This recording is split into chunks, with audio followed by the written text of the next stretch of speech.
नमस्ते दोस्तों। सोचिए किसी भी शहर की जान क्या होती है। उसकी सड़कें, उसकी परिवहन व्यवस्था, ये बिल्कुल हमारे शरीर की नसों की तरह हैं। लेकिन जब इनमें जाम लग जाता है तो पूरा शहर थम सा जाता है ना?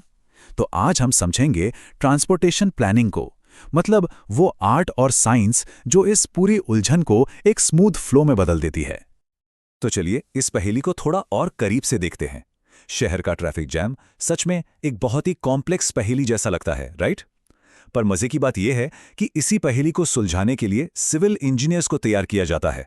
और देखिए, ये सिर्फ नई नई सड़कें बनाने का काम नहीं है। नहीं, असल में यह एक विज्ञान है।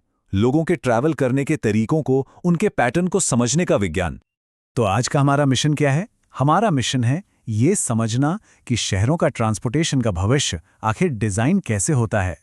हम एक प्लानर की चुनौतियों से शुरू करेंगे, फिर थोड़ा जासूसी का काम करेंगे, मतलब डाटा इकट्ठा करेंगे, फिर देखेंगे कि भविष्य का अंदाजा लगाने वाले मॉडल कैसे बनते हैं, और आखिर में एक असली मेट्रो प्रोजेक्ट की कहानी भी सुनेंगे। अच्छा, कुछ भी बनाने से पहले ना एक प्लानर को सबसे पहले प्रॉब्लम को समझना होता है। ये बिल्कुल एक डॉक्टर जैसा काम है। डॉक्टर दवा देने से पहले बीमारी का पता लगाता है ना, डायग्नोसिस करता है। वैसे ही हम सीधे जाकर फ्लाईओवर या मेट्रो लाइन बनाना शुरू नहीं कर सकते। पहले ये जानना जरूरी है कि भाई ट्रैफिक जैम हो क्यों रहा है, कहाँ हो रहा है और दिन के किस टाइम पर सबसे ज्यादा होता है। तो एक बार जब प्रॉब्लम समझ आ गई तो हमारा प्लानर बन जाता है एक जासूस, एक डिटेक्टिव। और इस जासूस का काम क्या है? सबूत इकट्ठा करना। और यहां सबूत का मतलब है डेटा। यही डेटा हमें बताएगा कि शहर असल में मूव कैसे करता है, लोगों की ट्रैवल हैबिट्स क्या हैं। तो इस जासूसी के पहले 3 कदम क्या होते हैं? सबसे पहला, हमें अपनी जांच का एरिया तय करना होता है, मतलब कहां तक स्टडी करनी है, बाउंड्री क्या है। फिर उस पूरे बड़े एरिया को छोटे छोटे टुकड़ों में बांटते हैं, जिन्हें हम कहते हैं ट्रैफिक एनालिसिस जोन या TAZs। ये जोन एक मोहल्ले या वार्ड जितने बड़े हो सकते हैं। अब आता है इस पूरी जांच का सबसे जरूरी हिस्सा, जिसे हम कहते हैं ओरिजिन डेस्टिनेशन स्टडी या OD स्टडी। सच कहूं तो ये इस पूरी इन्वेस्टिगेशन का दिल है। इससे हमें शहर का एक फ्लो मैप मिल जाता है, मतलब एकदम साफ साफ पता चल जाता है कि लोग कहां से निकल रहे हैं और कहां जा रहे हैं। इसी से तो असली कहानी पता चलती है कि कौन से रास्ते सबसे बिजी हैं और क्यों। अब ये डेटा इकट्ठा करने के भी 2 मेन तरीके हैं। पहला, घर घर जाकर इंटरव्यू लेना। इससे हमें बहुत डिटेल्ड और सटीक जानकारी मिलती है, लेकिन इसमें टाइम और पैसा दोनों बहुत लगते हैं। दूसरा तरीका है सड़क किनारे इंटरव्यू करना। ये काफ़ी तेज़ और सस्ता है, पर इससे बस ऊपर ऊपर की जानकारी ही मिल पाती है। तो एक अच्छे प्लानर को प्रोजेक्ट के हिसाब से इन दोनों के बीच एक बैलेंस बनाना पड़ता है। तो सवाल था कि 2 खास मोहल्लों के बीच ट्रैवल पैटर्न समझने के लिए सबसे जरूरी क्या है? जवाब बिल्कुल साफ है, ओरिजिन डेस्टिनेशन स्टडी। यही वो स्टडी है जो हमें एकदम सटीक बताती है कि लोग असल में कहां से कहां तक जा रहे हैं। तो ठीक है, जासूसी का काम हो गया, डेटा हमारे पास है। अब क्या? अब बारी है भविष्य देखने की। इस स्टेज पर हमारा प्लानर डिटेक्टिव से बन जाता है एक आर्किटेक्ट, और वो इस डेटा को यूज करके बनाता है मैथमेटिकल मॉडल्स। ऐसे मॉडल्स जो आने वाले कल की ट्रैवल डिमांड का अनुमान लगा सकें। और फ्यूचर का अनुमान लगाने के लिए पूरी दुनिया में एक बहुत ही फेमस 4 स्टेप मॉडल का इस्तेमाल होता है। ये एक बहुत ही लॉजिकल प्रोसेस है। पहला कदम, ट्रिप जनरेशन, मतलब एक जोन से कितनी ट्रिप्स शुरू या खत्म हो रही हैं। दूसरा, ट्रिप डिस्ट्रीब्यूशन, यानी ये ट्रिप्स कहाँ जा रही हैं। तीसरा, मॉडल स्प्लिट, मतलब लोग बस, कार या मेट्रो क्या चुन रहे हैं। और चौथा, ट्रिप असाइनमेंट, यानी वो कौन सा रास्ता ले रहे हैं। चलिए एक एक करके इन्हें समझते हैं। तो पहला कदम, ट्रिप जनरेशन। इसे ऐसे समझिए, मान लीजिए कोई रिहायशी इलाका है। वो सुबह के टाइम ट्रिप्स की एक फैक्ट्री जैसा है। सब लोग वहीं से काम के लिए निकलते हैं। और जो कमर्शियल एरिया है वो एक मैग्नेट या चुंबक की तरह है, जो इन सब ट्रिप्स को अपनी तरफ खींचता है।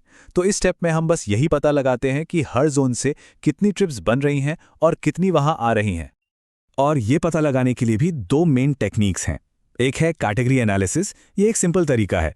इसमें हम घरों को इनकम या कार है या नहीं, ऐसी कैटेगरीज में बांट देते हैं और फिर उनकी ट्रिप रेट का अंदाजा लगाते हैं। दूसरा तरीका है मल्टीपल रिग्रेशन। ये एक ज़्यादा पावरफुल स्टैटिस्टिकल टूल है जो कई फैक्टर्स को एक साथ देखकर ज़्यादा एक्यूरेट रिजल्ट देता है। तो ठीक है, ट्रिप जनरेशन ने हमें बताया कितनी ट्रिप्स। अब सवाल है कहाँ? इसका जवाब देता है दूसरा स्टेप, ट्रिप डिस्ट्रीब्यूशन।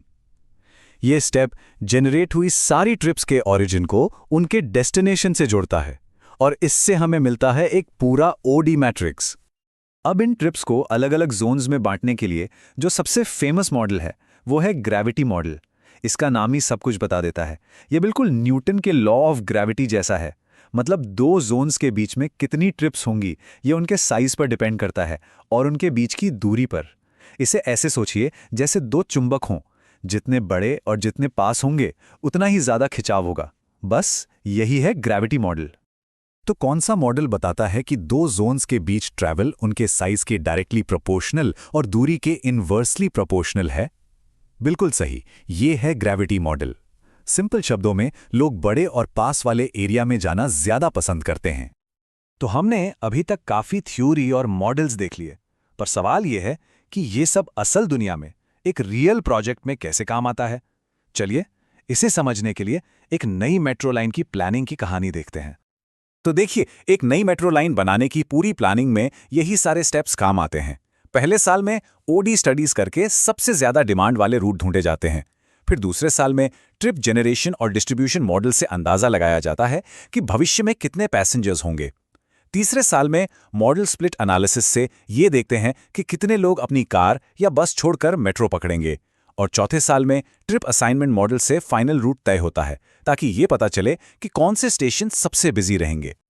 तो इस पूरी कहानी से हमने क्या सीखा? चलिए एक बार फटाफट से मेन पॉइंट्स को देख लेते हैं और ये भी समझते हैं कि ये सब हमारे शहरों के भविष्य के लिए इतना जरूरी क्यों है। तो मेन बात क्या है? ट्रांसपोर्टेशन प्लानिंग एक 2 फेज का प्रोसेस है। पहला फेज है डिटेक्टिव का काम, यानी स्टडीज के जरिए आज को समझना, और दूसरा फेज है आर्किटेक्ट का काम, यानी मॉडल्स के जरिए भविष्य को डिजाइन करना। और इस सब की बुनियाद क्या है? डेटा, ओडी स्टडीज और सर्वे ही सब कुछ है।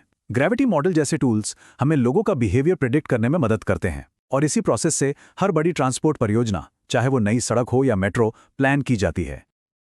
और एक बात याद रखिएगा, ये सारी नॉलेज सिर्फ एग्जाम पास करने के लिए नहीं है। ये आने वाले कल के स्मार्ट और सस्टेनेबल शहर बनाने का ब्लूप्रिंट है। फ्यूचर सिर्फ ज्यादा सड़कें बनाने का नहीं है, बल्कि स्मार्ट तरीके से मूवमेंट करने का है। और आप जो ये सब सीख रहे हैं, यही भविष्य है। यही मॉडल्स आगे चलकर एआई और रियल टाइम डेटा के साथ जुड़ेंगे और एक सचमुच का इंटेलिजेंट ट्रांसपोर्ट सिस्टम बनाएंगे। और इस नॉलेज के साथ उस भविष्य के आर्किटेक्ट आप ही हैं।